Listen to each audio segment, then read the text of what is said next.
Barrister Zahid Hasan আকন্দ হয়তো বা সমাজের সব কিছু পরিবর্তন করতে পারবে না, কিন্তু সে তার ক্ষুদ্র সামর্থ্য, চেষ্টা, মেধা, প্রজ্ঞা, যোগ্যতা, পারস্পরিক সবাইকে একসাথে নিয়ে যতটুকু সমাজের উন্নয়নে, মানুষের উন্নয়নে, শিক্ষকের উন্নয়নে, সমাজের উন্নয়নে যতটুকু ভূমিকা পালন করতে পারে সেটাই তার ব্যক্তিগত সার্থকতা, এবং সেটাই হচ্ছে সবাইকে নিয়ে সবার সামষ্টিক একটা সার্থকতা। আসসালামু আলাইকুম, আপনাদের প্রতি আবারও কৃতজ্ঞতা জ্ঞাপন করছি। আমরা সংক্ষিপ্ত আকারে আমাদের মূল পর্বে আজকের এই ট্রেনিং সেশনে চলে যাব।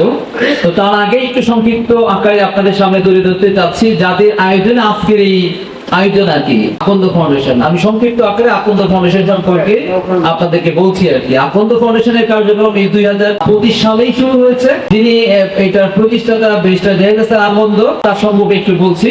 ওনার জন্ম গাজীপুরের শ্রীপুর উপজেলার বর্মিতে ওর বাসা, কিন্তু দাদার বাড়ি হচ্ছে মুশিঙ্গা ইউনিয়নে।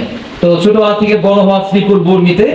তারপরে সে গাজীপুর ক্যান্টনমেন্ট স্কুল থেকে এসএসসি পাস, রাজুকতলা মডেল কলেজ থেকে এইচএসসি কমপ্লিট, তারপরে লন্ডন থেকে অনার্স কমপ্লিট, তারপরে মাস্টার্স, তারপরে বিএসসি কমপ্লিট।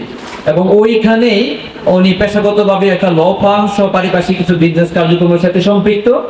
এবং ওনার ব্যক্তিগত আয় থেকে কোনো ধরনের ডোনেশন ছাড়া, কারো অন্য কোনো সহযোগিতা ফান্ড ছাড়া, নিজের আয় থেকে একটা অংশ এই ফাউন্ডেশনে দিয়ে বিভিন্ন ধরনের কল্যাণমূলক কার্যক্রম শুরু করেছেন।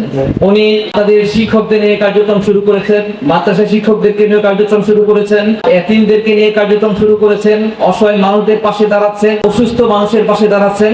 অর্থাৎ শ্রীপুরে গঠনমূলক ভাবে মানুষের কল্যাণে কতটুকু কাজ কিভাবে করা যায় সেই চিন্তা ভাবনা নিয়ে আকন্দ ফাউন্ডেশনের যাত্রা শুরু।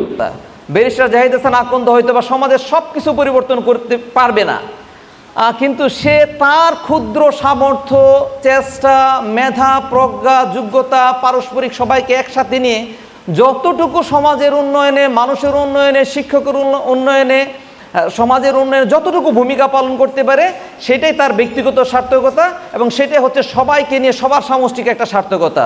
তো আমরা সবাই মিলে দোয়া করি ব্যারিস্টার জাহিদ হাসান আকন্দ যেন তার শুদ্ধ যে এই চিন্তা, পরম প্রভু যেন তার প্রত্যেকটা চিন্তায় বরকত দান করুক।